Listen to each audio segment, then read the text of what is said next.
E aí? E aí?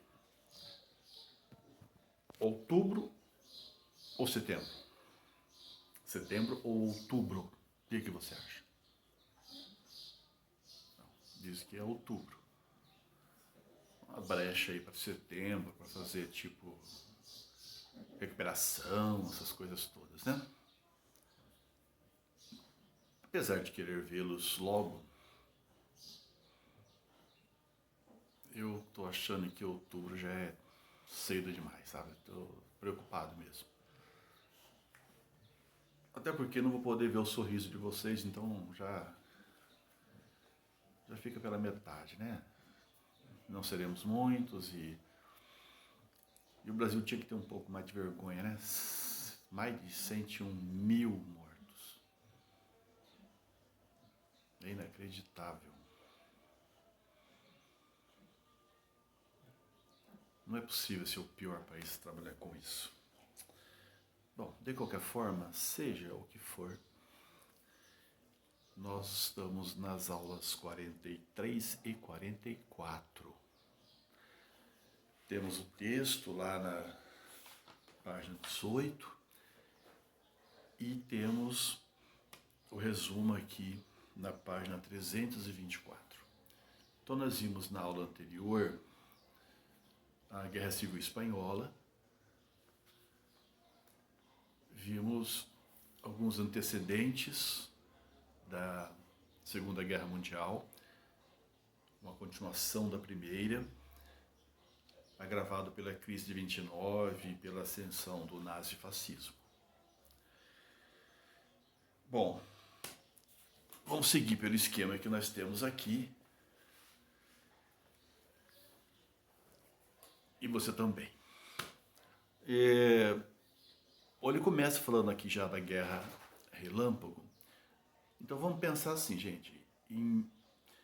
Foram formando os grupos também, de um modo semelhante, não igual, né? À Primeira Guerra Mundial.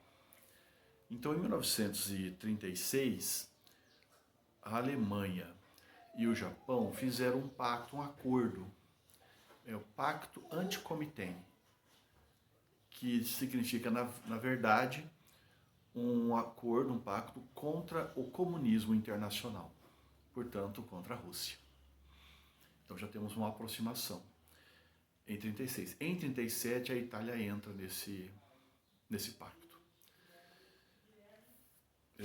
Lembra, né, que o Japão já teve aquela guerra com a Rússia em 1905. Então é um inimigo em comum ao Japão e comum à Alemanha.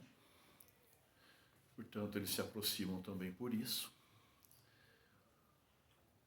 Também vão se aproximar porque interessa aos dois fragilizar os Estados Unidos.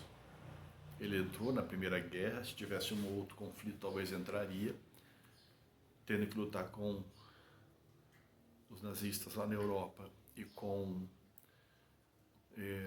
o Japão no Pacífico. Você vai dividir, né, no grupo. E em 1940, eles vão fazer um outro acordo, um outro pacto, que é o que vai dar origem ao que se chama de eixo. O eixo Roma, Berlim, Tóquio. O Berlim, Roma, Tóquio, não importa. Tá?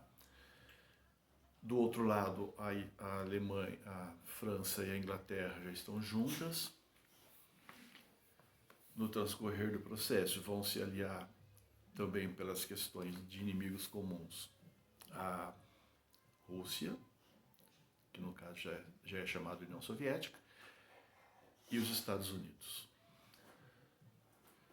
Então, Inglaterra, França, Estados Unidos e União Soviética, Alemanha, Itália e Japão. E depois outros, né? A Romênia vai lá para o lado da Alemanha. Isso vai ampliar, né? O mundo todo vai acabar estando de um lado ou de outro aí.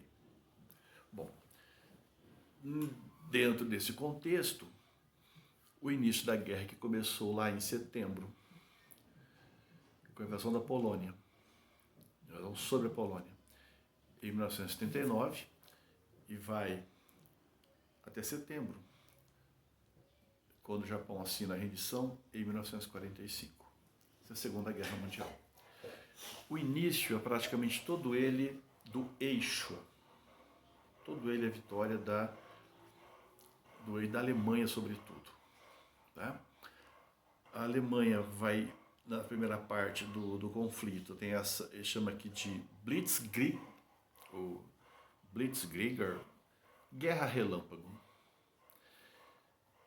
Bom, tem texto que chama isso aqui de a não guerra, ou guerra de mentira. Tá?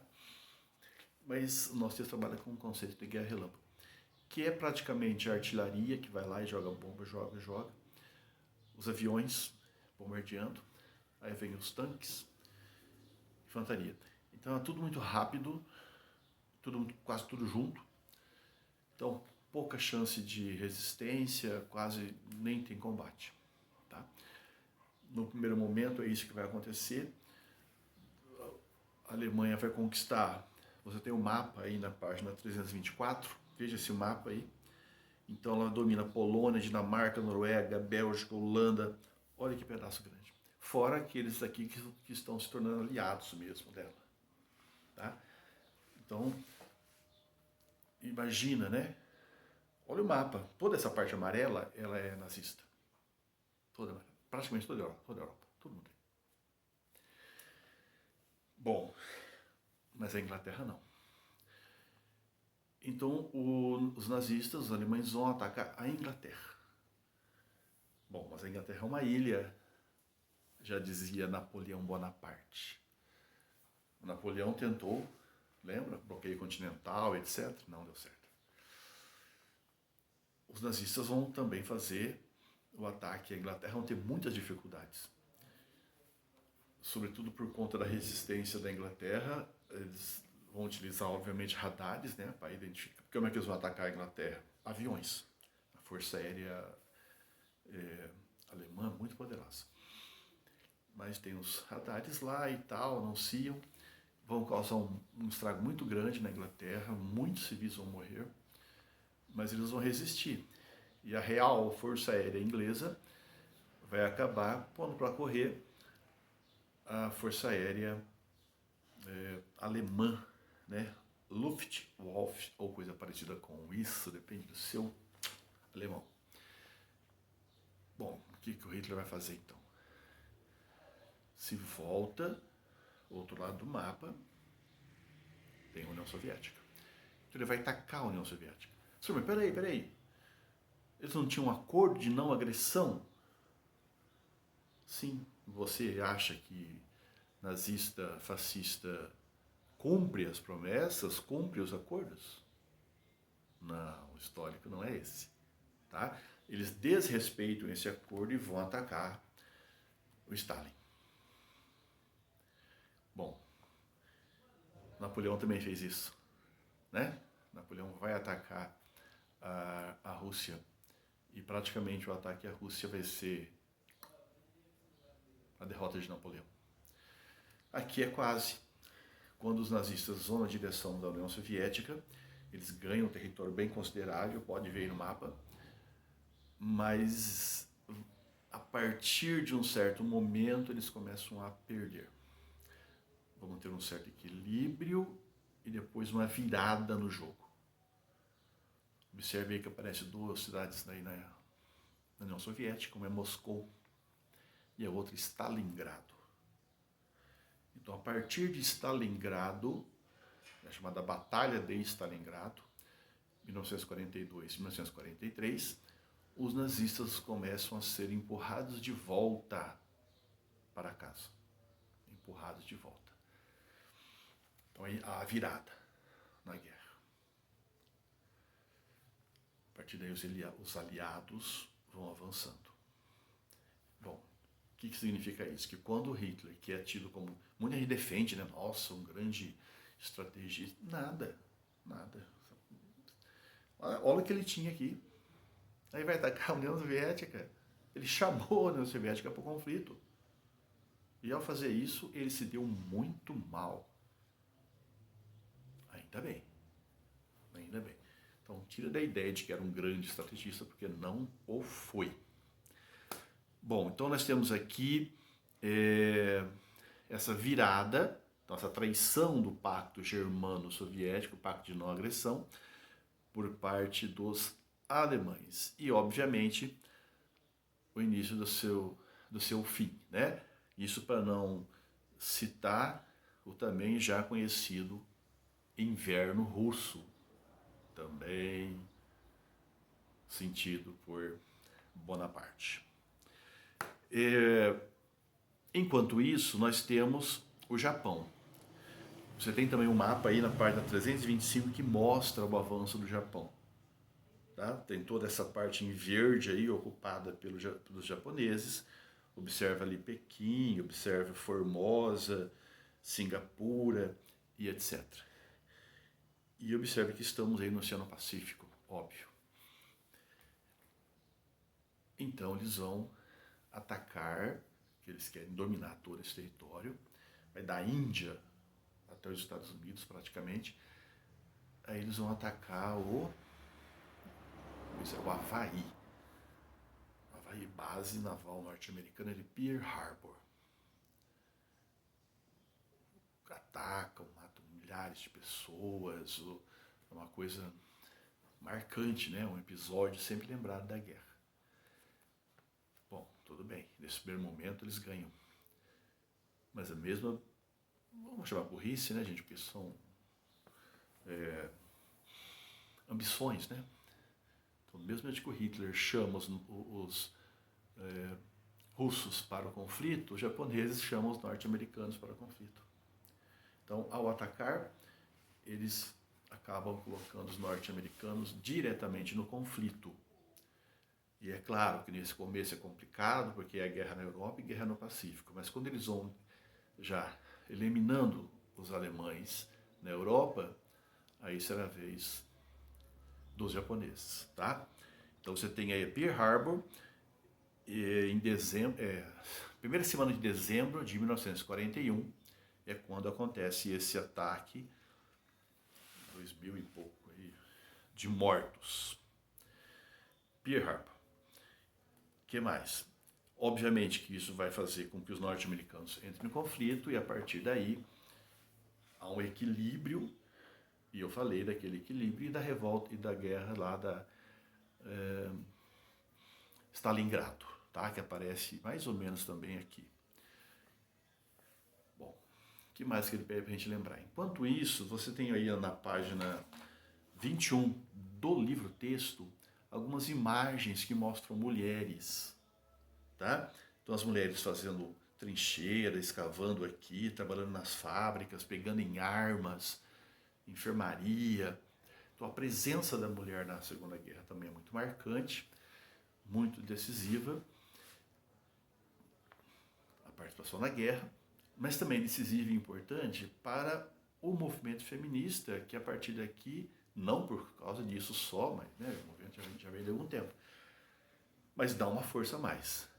Tá? Cresce o movimento feminista internacional, a ideia lá da igualdade de gênero, tá bom?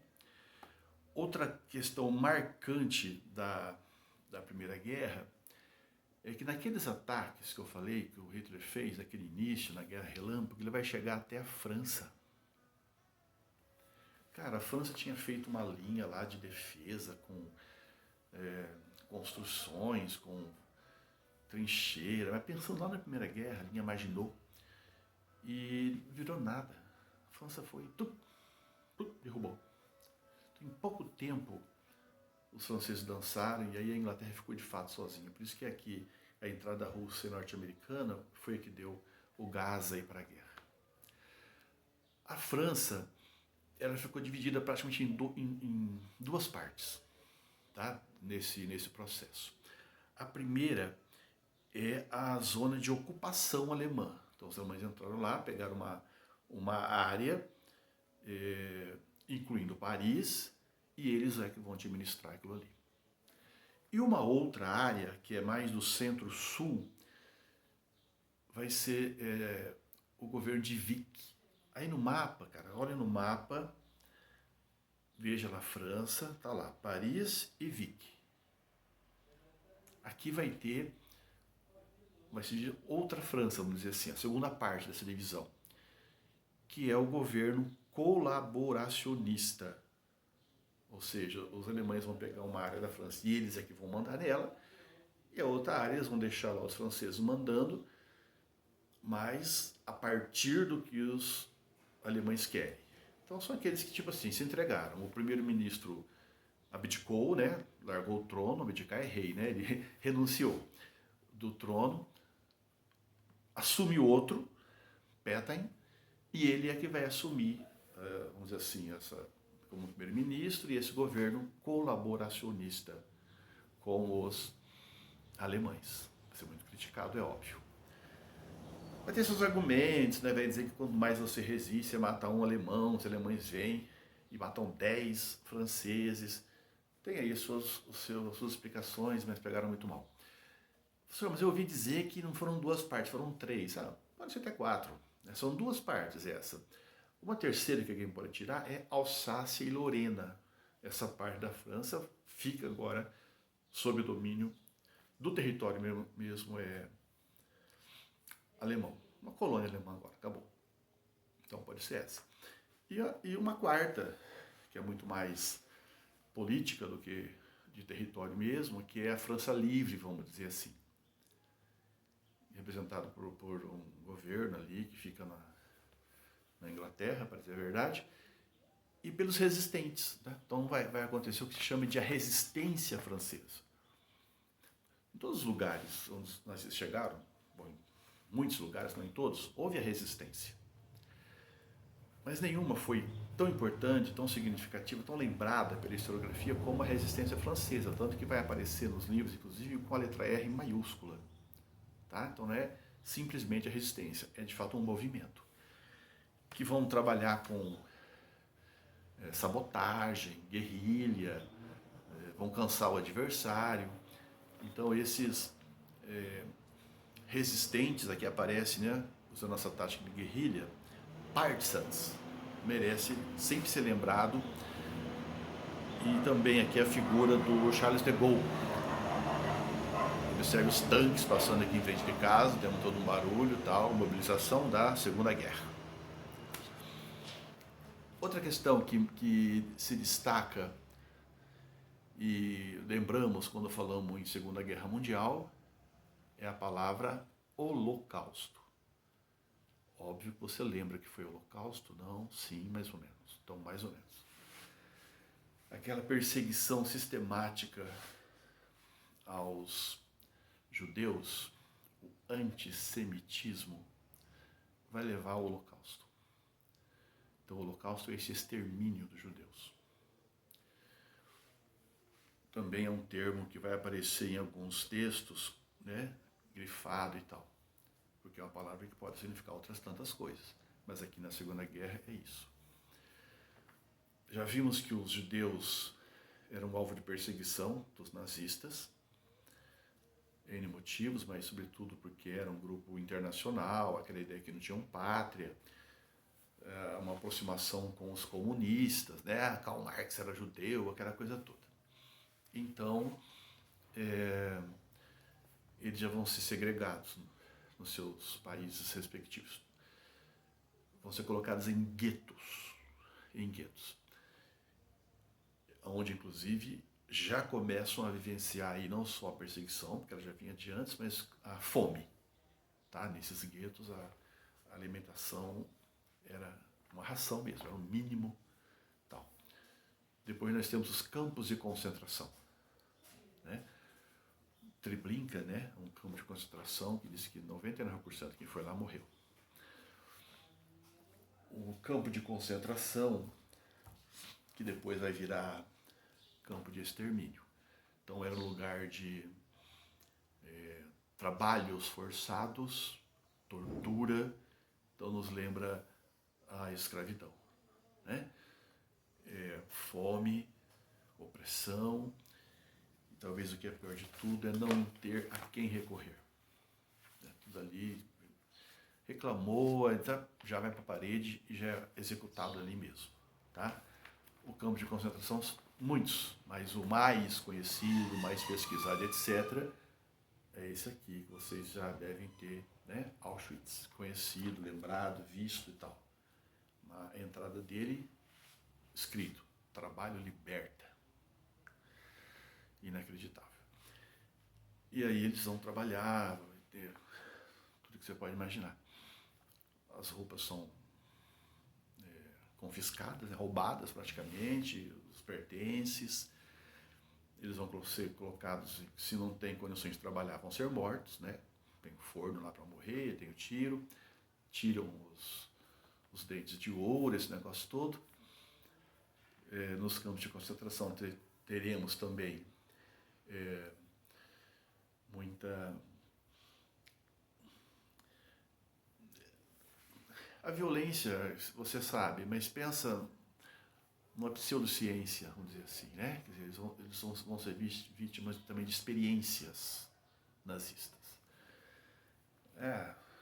Colocar tinta, substância nos olhos para ver se muda a cor, deixar que eles passem fome até morrer para ver quanto tempo vai demorar para isso acontecer,